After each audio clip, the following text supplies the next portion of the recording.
लग्नानंतर होईलच प्रेम मालिकेच्या आजच्या भागामध्ये आपण पाहत आहोत. आता रम्याने तिच्या अंगावर साडी टाकून आरशामध्ये स्वतःलाच पाहत असते. तेवढ्यातच वसू आलेली असते आणि म्हणत असते, अगं रम्या, अगं रम्या, काय करतेस? तेवढ्यातच रम्याच्या अंगावर ती साडी पाहता क्षणी इकडे वसू तिला म्हणत असते, अगं काय हे रम्या, ही साडी तर काव्याने रिजेक्ट केलेली आहे ना? त्याच वेळेला रम्या म्हणत असते, हो, काव्याने रिजेक्ट केली, पण पार्थला ती साडी पसंत होती.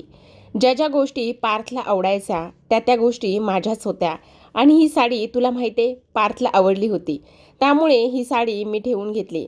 अगं रम्या, तू अशी का वागतेस ग? हे बघ, पार्थचं, काव्याचं, जीवानंदिनीचं, त्या दोघींबरोबर लग्न आहेत. मग तू आता अशी का वागतेस रम्या? त्यावर रम्या म्हणत असते, आई तुला माहिती ना, पार्थचे प्रत्येक वस्तू मला किती आवडायची, मग आत्तासुद्धा तसंच आहे. तुझ्यासाठी अजून एक सरप्राईज आहे.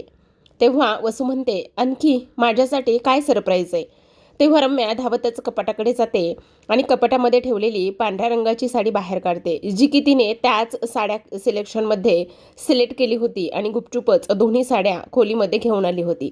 आता ती साडी स्वतःच्या अंगावर टाकते आणि त्याच वेळेला वसूला म्हणत असते, आई खरं खरं सांग, ही साडी कशी दिसते ग? त्यावर वसू म्हणत असते, रम्या, अगं वेडी आहेस का? ही साडी तू का बरं सिलेक्ट केलीस आणि कशाला घेतलीस तू ही साडी? अगं ही साडी पांढरी आहे. आपण एवढ्या आनंदाच्या वातावरणात आणि त्याचबरोबर एवढ्या ह्या लग्नाच्या कार्यक्रमामध्ये अशी पांढरी साडी का बरं नेसू? त्यावर रम्या लगेचच ती साडी वसूच्या अंगावर टाकते आणि म्हणत असते, आई खरं सांग, बाबा गेले त्यावेळेस तू अशीच पांढरी साडी नेसली होतीस ना? जर कोणी गेलं तर आपण अशीच पांढरी साडी नेसतो ना?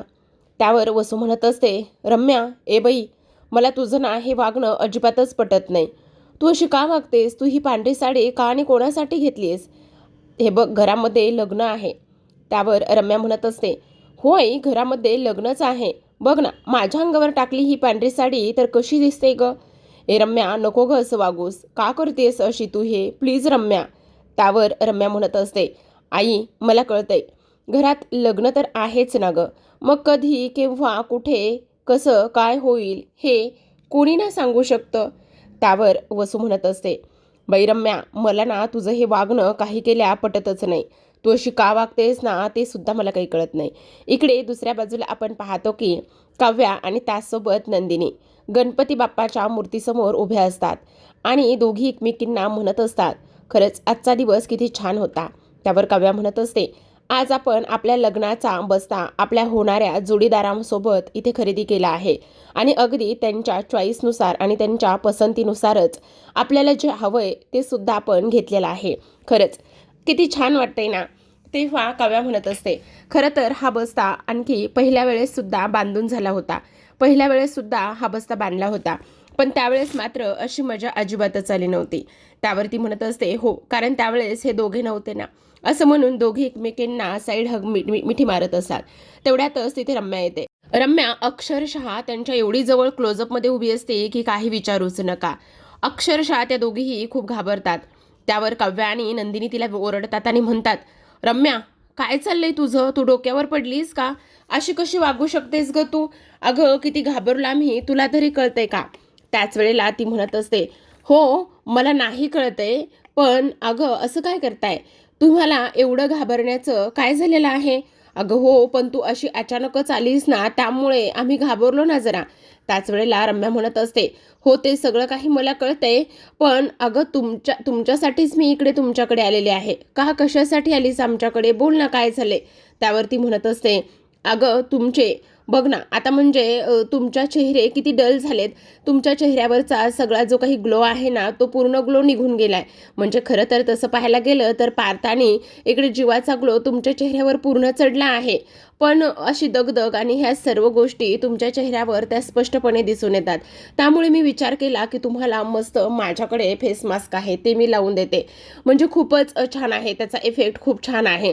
चला ना, असा तुमचा चेहरा ग्लो करेल ना, म्हणजे लग्नामध्ये सगळेजण तुम्हालाच बघत राहतील, असं रम्या म्हणत असते. त्याच वेळेला इकडे त्या दोघी म्हणत असतात, नाही नाही, आत्ता ह्या वेळेला नकोय, प्लीज नकोय ग. पण इकडे मात्र रम्या कोणाचं ऐकणार आहे? रम्या त्यांना अक्षरशः ओढतच घेऊन निघून जात असते. त्या दोघीही जणी नको नको नको नको म्हणून आरडाओरडा करत असतात, पण ती म्हणत असते, नाही, काही जरी झालं तरी मी तुमचं ऐकणार नाही, असं म्हणून रम्या त्या दोघींना सुद्धा आतमध्ये घेऊन जाते. आता त्या दोघी जणी आतमध्ये गेल्यानंतर इकडे लगेचच नंदिनी एका चेअरवर तर काव्या एका चेअरवर बसलेली असते. तेव्हा रम्या त्यांच्या चेहऱ्यावर व्यवस्थित फेस मास्क लावत असते. रोज वॉटर लावून इकडे टिश्यू सुद्धा तिने ठेवलेले असतात. त्याच वेळेला तिथे आता वसू आलेली असते. वसू आल्यानंतर हा सगळा काही प्रकार ती पाहत असते आणि त्यावेळेला वसू खूप विचार करू लागते. हे रम्याचं वागणं तिला काही केल्या पटतच नसतं. तेव्हा इकडे आता नंदिनी म्हणत असते, खरंच खूप छान वाटलंय ग, खरंच रम्या अगदी खूप सुगंधित आहे बघ हा फेस मास्क. तेव्हा काव्या सुद्धा म्हणत असते, खरंच रम्या खूप छान फील होतंय बघ. आता रम्याने तो फेस मास्क हातामध्ये घेतलेला असतो आणि खरंच म्हणत असते, हो खरंच सुगंधित आहे. जेव्हा तुम्ही डोळे उघडाल ना तेव्हा मात्र इकडे तुमचा चेहरा बघण्यासारखाच झालेला असेल. तर आता वसू तिथे असते आणि रम्या हळूहळू पाठी जात असते. तेव्हा तिचा धक्का लागतो आणि तेव्हा वसू तिला म्हणत असते, काय गे रम्या, काय केलंयस तू, हे त्यांना असं का झोपवलंयस आणि त्यांच्या चेहऱ्यावर फेस मास्क का बरं लावून ठेवलायस बाई. तेव्हा ती म्हणत असते, का लावून ठेवलायस, आता बघ ना त्या अर्ध्या तासांनी कशा दिसतायत ते. आता वसूला फारच मोठा धक्का बसतो. रम्या काय बोलते आणि काय नाही हे तिला समजत नसतं. कशी वागते, कशा पद्धतीने हे रिॲक्ट करते. तेव्हा आता इकडे रम्या वसूला हे सगळं बोलते आणि काव्या आणि त्याचबरोबर नंदिनी समोर फेऱ्या मारत असते आणि म्हणत असते, आता तुम्हाला अर्ध्या तासांनी छान ग्लो येणार आहे. इकडे बाहेर मानिनी असते. मानिनीने तिच्या मैत्रिणींना त्याचबरोबर रिलेटिव्ह जे आहेत त्यांना फोन कॉल सुरू केलेले असतात. ती म्हणत असते, हे बघा माझ्या दोन्ही मुलांचे लग्न झालेले आहेत, पण पुन्हा एकदा माझ्या त्याच दोन्ही मुलांचे लग्न आहेत. हो पाटील काकू, मला समजतंय तुम्ही काय म्हणतायत ते, पण आता काय करणार, पुन्हा एकदा मुलांचे लग्न इथे आपण करतोय तर तुम्हाला आग्रहाचे आमंत्रण मी पाठवते. त्याच वेळेला एका बाजूने पार्थ तर दुसऱ्या बाजूने जीवा मानिनीला लहान मुलासारखंच येऊन धडकतात आणि करत असतात. मानिनी म्हणत असते, अरे मेल्यांनो काय चाललंय तुमचं. त्यावर पार्थ म्हणत असतो, अगं बाई म्हातारे, किती किती काम करणार आहेस तू, तुझं हे काम बघून ना मला फारच वाईट वाटतंय. एवढं सगळं तू काम एकटी का करतेस ग. तेव्हा जीवा सुद्धा म्हणत असतो, हो मातोश्री, अगं तुला सांगू किती डार्क सर्कल आलेले आहे तुझ्या चेहऱ्याच्या डोळ्याच्या खाली, तू असं एकटी काम करत राहिलीस तर कसं होणार आहे. तेव्हा मानिनी म्हणत असते, नेमकं तुमचं काय चाललेलं आहे, आज ह्या आईकडे सवारी तुमची कशी काय आलेली आहे. त्यावर पार्थ म्हणत असतो, आई तुला सांगू का, तुझ्या 2-2 सुना आहेत पण त्या तुला अजिबात भाव देत नाहीत. तुला त्या काम सुद्धा करू लागत नाही, तुझ्या मदतीला सुद्धा येत नाहीत. उद्या लग्न झाल्यानंतर त्या दोघींनी जर ठरवलं ना तर तुझ्यापासून तुझ्या मुलांना कुठेतरी दुसरीकडे घेऊन जायचं, तर मग तुझं काय होणार आहे सांग ना, बोल.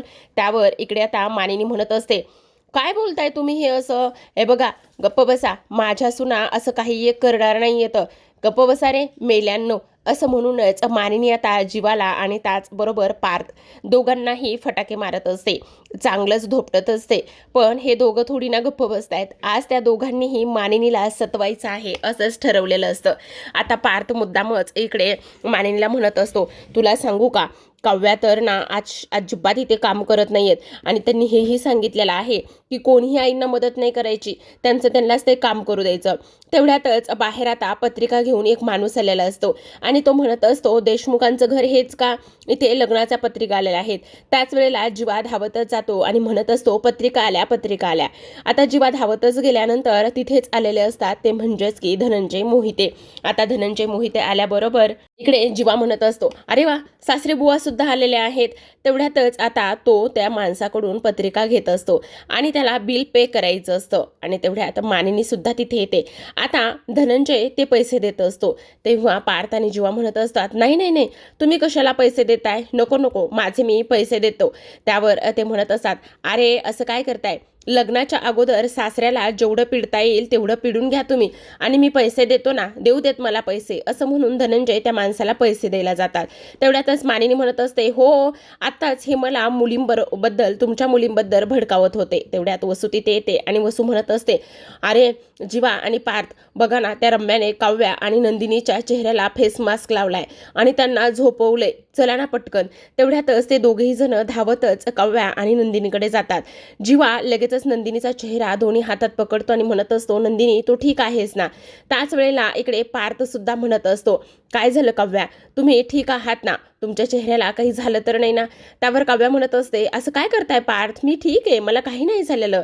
तेव्हा पार्थ म्हणत असतो, पण रम्याने तुम्हाला कसला तरी फेस मास्क लावून दिला होता ना. त्यावर नंदिनी म्हणत असते, हो तिनं आम्हाला फेस मास्क लावून दिला होता, पण असू दे ना, त्यात काय एवढं, त्याची आम्हाला सुद्धा गरजच होती. पण आता पार्थ म्हणत असतो, रम्याचं हे वागणं आणि हे सगळं खूपच जास्त डेंजर होत चाललंय, मला तर कळतच नाही. त्यावर नंदिनी म्हणत असते, हो ते तर आहेच. तेव्हा काव्या म्हणत असते, हे बघा, तुम्हाला एवढा संशय घेण्यासारखं काही गरज नाहीये, का संशय घेताय तुम्ही रम्यावर. त्यावर पार्थ म्हणत असतो, पण तुम्हाला कळतंय का आतापर्यंत रम्या कशी वागली, तिने काय काय गोष्टी केलेल्या आहेत, ह्या सर्व गोष्टी तुम्हाला इथे समजतायत का. आणि तरीसुद्धा तुम्ही तिच्यावर विश्वास ठेवायचं बघताय. नाही, मला ना त्या मुलीवर अजिबात विश्वास नाहीये, असं सुद्धा आता इथे तो बोलत असतो. त्याच वेळेला काव्या म्हणत असते, मान्य आहे देशमुख, पण माणसं बदलतात, ह्या गोष्टीवर सुद्धा आपण विश्वास ठेवला पाहिजे ना. आणि आतापर्यंत तुम्ही सर्वजण म्हणत होतात ना की रम्यावर कोणाकोणाला विश्वास आहे. आता मी तुम्हा सर्वांना विचारते की तुम्हाला रम्यावर विश्वास आहे का. रम्यावर तुम्ही विश्वास ठेवाल का, बोला ना. असं मुद्दामच आता इथे काव्या बोलत असते. त्याच वेळेला कोणीही हात वर करत नाही. आणि तेव्हा काव्या म्हणत असते, पण माझा तर बाबा इथे रम्यावर पूर्ण विश्वास आहे. आता हेच रम्याला हवं असतं. रम्या तिच्या पाठीमागून थोड्याशा अंतरावर हे सगळं काही ऐकत असते आणि ती म्हणत असते, वा, म्हणजे मी एक पाऊल पुढे गेलेली आहे. फायनली एक एक बाजू किंवा एक पारडं माझ्या बाजूने आलेलं आहे, ते म्हणजेच की काव्याचं. आता काव्याला माझ्यावर विश्वास आहे, तेच माझ्यासाठी फार महत्त्वाचं आहे, असं रम्या म्हणत असते. आता इकडे दुसऱ्या बाजूला आपण पाहतो की मानिनी देवासमोर पत्रिका ठेवण्यासाठी आलेली असते. देवाला दिवा लावलेला असतो, अक्षता लावलेला असतो आणि दोघांच्याही पत्रिका तिच्या हातामध्ये असतात. आता मानिनी म्हणत असते, खरं तर हा आनंदाचा क्षण आहे. आता लवकरच आपण काही जरी झालं तरी सुद्धा ही पत्रिका देवासमोर ठेवायची आहे. तेवढ्यातच रम्या धावतच जाते आणि मानिनीच्या हातून त्या पत्रिका काढून घेते आणि त्याला गंध लावून अक्षता वाहत असते. त्याच वेळेला आता मानिनी तिला मान देते आणि म्हणत असते, हे घे रम्या, तूच देवासमोर ह्या पत्रिका ठेव. त्यावर रम्या म्हणत असते, मी ठेवू, हा ठेव. असं म्हणून रम्या आता लगेचच त्या दोन्ही पत्रिका देवासमोर ठेवत असते. आता इकडे सगळ्यांना फार आनंद झालेला असतो. मानिनी म्हणत असते, या रे, तुम्ही दोघेही जण आता येथे येऊन नमस्कार करा. तेव्हा काव्या पुढे जाते. काव्याचा पाय निसरतो, तेवढ्यातच पार्थ तिला सावरतो. तेव्हा काव्या म्हणत असते, बघितलं, म्हणजे सेम पुन्हा घडतंय, म्हणजे युनिव्हर्स आपल्याला कुठे कुठे संकट देते.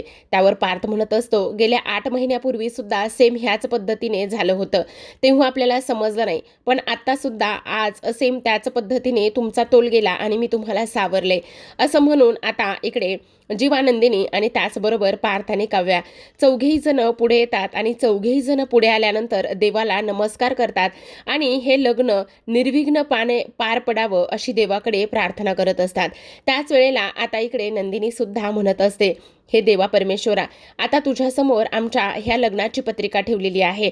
तुझा गोड आशीर्वाद आम्हाला दे आणि सदैव आमच्या पाठीशी राहा. ह्या लग्नामध्ये कोणतेही विघ्न येऊ देऊ नकोस. असं म्हणून ते दोघेही जण आता इकडे देवाकडे प्रार्थना करत असतात आणि नमस्कार करत असतात. त्याच वेळेला आता इकडे जीवा म्हणत असतो, हो तर अजिबात नाही, आता कोणतंही विघ्न येणार नाही किंवा काहीही होणार नाही, सगळं काही व्यवस्थितच होणार आहे. तर आता इकडे धनंजय आलेले असतात आणि धनंजय म्हणत असतात, बरं मी काय म्हणतोय आता, चला चला चला, आता आपल्याला तिकडे जावं लागेल. आता मी माझ्या पोरींना घरी घेऊन जातो. असं म्हटल्यानंतर आता रम्या तिथे आलेली असते आणि रम्या स्वतःच्या हाताकडेच पाहत असते आणि म्हणत असते, खरं पाहायला गेलं तर आता इथून पुढे खरी मजा येणार आहे, कारण ह्या लोकांनी आता माझ्यावर विश्वास ठेवायला सुरुवात केलेली आहे. असं आता इथे ती बोलत असते. तर आता ना इकडे आम्हा दोघांना प्रेमाचं दुश्मन कोणीच नाहीये, असं इकडे आता जीवा म्हणत असतो. त्याच वेळेला इकडे वसूचं लक्ष रम्याकडे जातं. ज्या रम्याने इकडे आता कुंकू स्वतःच त्या पत्रिकेला लावलं होतं, तेव्हा वसू तिला खुणावत असते. कारण धनंजयने सांगितलेलं असतं की बाबांनो, आता तुमच्या प्रेमाला विरोध करणारं कोणीच नाहीये, पण इथे एवढी मोठी रम्या बसलेली आहे, तिच्याकडे सर्वांनीच दुर्लक्ष केलेलं असतं.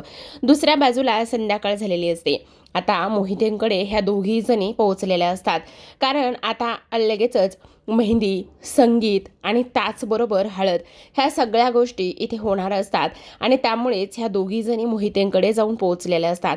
आता इकडे जीवाने नंदिनीला तर काव्याने पार्थला कॉल केलेला असतो आणि चौघेही जण फोनवर बोलत असतात. हे दोघेही जण अख्ख्या घरभर फिरत फिरत फोनवर बोलत असतात. तर त्या दोघी जणी बेडवरच झोपलेल्या असतात आणि बेडवर पांघरून घेऊन त्या बोलत असतात. आता इकडे जो काही जीवा आहे तो म्हणत असतो, खरं तर आज साड्या सिलेक्ट करताना फार मजा आली. तेव्हा इकडे दुसऱ्या बाजूला काव्या म्हणत असते, काय हो देशमुख, तुम्ही आज एवढे साड्या सिलेक्ट करताना का बरं लाजत होते? असं वाटत होतं जसं काही तुम्हीच नवरी आहात. तेव्हा पार्थ म्हणत असतो, तसं नाही काव्या, पण तुम्हाला एक गोष्ट सांगू का, मी का लाजत होतो? खरं तर इथे आपण काय होतो आणि कशा पद्धतीने इथेपर्यंत येऊन पोहोचलो त्या सर्व गोष्टी आठवूनच मला लाजायला येत होतं. त्यावर तो म्हणत असतो, अच्छा असं आहे का, बरं बरं, पण बघता बघता बघा ना किती पटापटा दिवस निघून चाललेले आहेत. त्याच वेळेला नंदिनी म्हणत असते, हो ते सगळं काही खरं आहे, पण तुम्हाला एक गोष्ट सांगू का जीवा, आता थोडेच दिवस उरलेले आहेत. आता इथून पुढे आपण अजिबात वेगळं राहायचं नाही किंवा आपल्याला कोणीही वेगळं करणार नाही, ही गोष्ट मात्र तेवढीच महत्त्वाची आहे. असं आता इकडे जी काही नंदिनी आहे ती इकडे जीवाला म्हणत असते. आता खरं पाहायला गेलं तर जीवाला किचनमधून कोणीतरी बोलण्याचा आवाज येतो आणि त्याचं लक्ष तिकडे जातं. इकडे आता पार्थसुद्धा काव्याशी बोलत असतो. चौघेही जण अगदी मजा मस्तीमध्ये हे एन्जॉय करत असतात.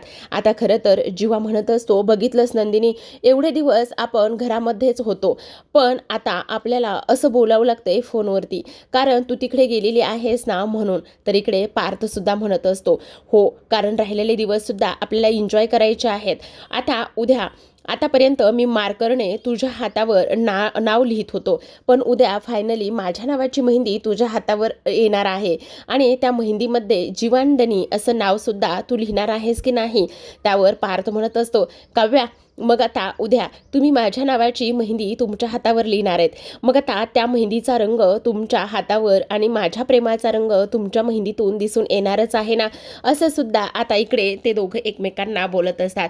पार्थ तर अक्षरशः किचनमध्ये जाऊन बसलेला असतो एका कोपऱ्यामध्ये आणि इकडे जीवा जो आहे तो फोनवरती घरभर फिरत असतो.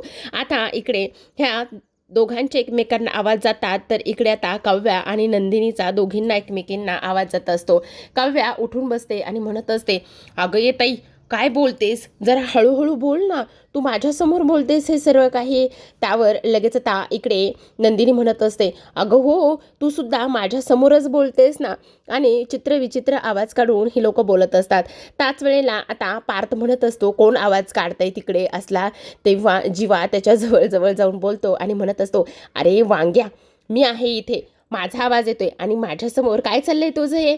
असं बोलल्यानंतर लगेचच आता इकडे ते सगळेजण म्हणत असतात, बापरे, म्हणजे आपण दोघे इथे आहोत आणि त्या दोघीसुद्धा तिथेच आहेत, म्हणजे आता आपण एक काम करूया, फोन जे आहेत ना ते स्पीकरवरच टाकूया. तेव्हा पार्थ म्हणत असतो, हो, तुमच्या बाजूला तर नंदिनीचा आवाज येतोय ना? तेव्हा काव्या म्हणत असते, हो, माझ्या बाजूला नंदिनीचा आवाज येतोय, कारण आम्ही दोघीजणी सुद्धा इथेच आहोत ना, त्यामुळे हे सगळं काही होतंय. असं इकडे आता ते बोलत असतात. त्याच वेळेला आता इकडे शारदा आलेली असते. शारदा आल्यानंतर म्हणत असते, काय चाललंय तुम्हा दोघींचं? किती वेळ फोनवर बोलत बसणार आहात? किती रात्र झालेली आहे? तेव्हा काव्या म्हणते, मी नाही आई, ताई बोलत होती ताई. तेवढ्यातच आता शारदा म्हणत असते, झोपा बरं पटकन, कारण उद्या आपल्याला हॉलवर देशमुखांच्या आधी जाऊन पोहोचायचं आहे, नाहीतर देशमुख अगोदर पोहोचतील आणि आपल्याला मात्र उशीर होईल. ह्या सगळ्या गोष्टी ती इथे बोलत असते. त्याच वेळेला आता नंदिनी म्हणत असते, काय गे, माझे नाव पुढे केलेस, तू फोनवर बोलत नव्हतीस का? असं म्हणून दोघीही जणी आता एकमेकींशी बोलत असतात. त्याच वेळेला काव्या म्हणत असते, सांग ना फोनवर तू काय म्हणत होतीस? जेव्हा काय म्हणत होता ते आता मला मिळेल का? सांग ना. असं म्हणून तिची मुद्दामच ती खेचत असते. त्याच वेळेला नंदिनी काव्याच्या गालावर किस करते आणि तिला घट्ट मिठी मारत असते. फायनली आता दोघींचं लग्न होणार असतं. हळद, मेहंदी, संगीत ह्या सगळ्या गोष्टी त्या एन्जॉय करणार असतात. तर आजच्या भागामध्ये एवढंच. उद्याचा भाग फारच इंटरेस्टिंग आहे, कारण उद्याच्या भागामध्ये आपण पाहतो की गणपती बाप्पासमोर हात जोडत असते आणि प्रार्थना करत असते. ती म्हणत असते, माझ्या आणि त्याचबरोबर काव्या, आम्हा दोघींच्याही हातावरची मेहंदी छान सुरेख अशी रंगू दे. तेवढ्यातच काव्या येत असते आणि काव्या म्हणत असते, ताई, हे बघ, फक्त मेहंदीच नाही तर आपलं अख्खं आयुष्य त्या दोघांच्याही प्रेमाच्या रंगाने रंगून जाऊ दे, असं काव्या नंदिनीला म्हणत असते. म्हटल्यानंतर दोघी जणी फारच आनंदामध्ये असतात. दोघींनाही फार जास्त आनंद झालेला असतो, एवढा की काही विचारूच नका. त्याच वेळेला आपण इकडे पाहतो की दुसऱ्या बाजूला जी काही आपली आता इकडे नंदिनी आहे, ती नंदिनी मात्र इकडे प्रार्थना करत असते, तर दुसऱ्या बाजूला रम्या ते निरंजन विझवत असते आणि म्हणत असते, देशमुखांच्या आनंदावर थोडंसं विरजण हे पडलंच पाहिजे, असं म्हणूनच आता इकडे ती तो दिवा फुंकत असते.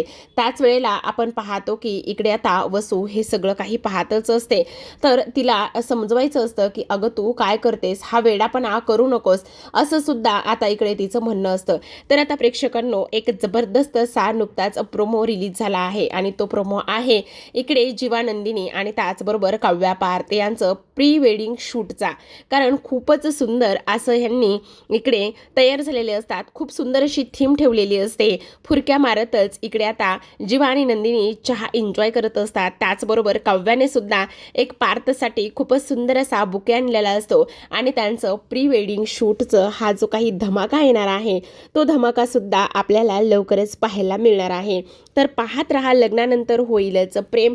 आता देशमुख आणि मोहितेंमधील हा जो काही लग्नविवाह सोहळा आहे, तो तुम्ही नक्की एन्जॉय कराल अशी आशा आहे. तर भेटूयात पुन्हा एका अशा नवीन आणि त्याचबरोबर इंटरेस्टिंग अशा एपिसोडसोबत. तोपर्यंत पाहत रहा लग्नानंतर होईलच प्रेम.